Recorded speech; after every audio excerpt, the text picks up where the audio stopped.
What would you like to say? Ask him. Just, How's it? You're staying here at the shelter? yes, I am. You're soft, so I'm gonna go closer so we can get your votes. Yes, yesterday I had to report to the local hospital, and that's because I had borderline pneumonia and my lungs were so full of scack, so to speak, as we say it, and snot. I couldn't even breathe right. I was finally released late at night. Hopefully, by the grace of God, they let me through the door. But what came with it when I got back was a medical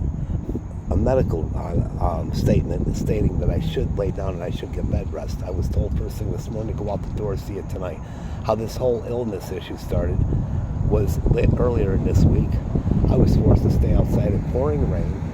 I'm in my 60s, and I contracted such a virus in my chest. I couldn't even survive one day without going up to the hospital. I came close to being admitted. They were putting bags and bags of medication into me. It took about 6 bags before finally I could get up and I could go. I think what they're doing here is unruly, and if you ask me, I think there's a line of favoritism, and what they're trying to do here, in my opinion, now this is based on if, not fact.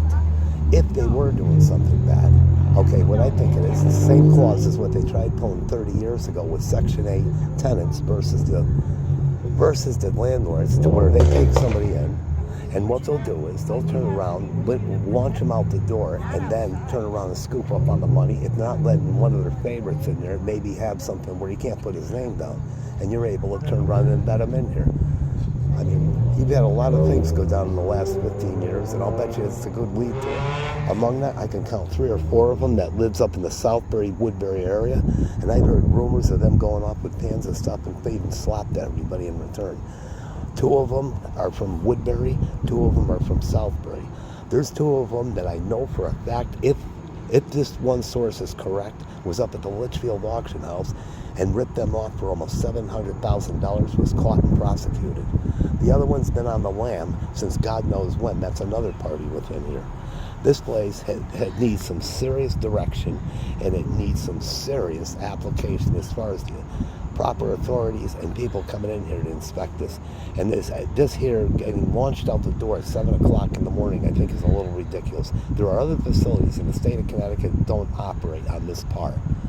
Sometimes I think it's a godsend that one could have a place to go and rest, but it's not much of a pleasure, say, being directed around like we're in a work farm from the 18th century. Thank you very much for your time.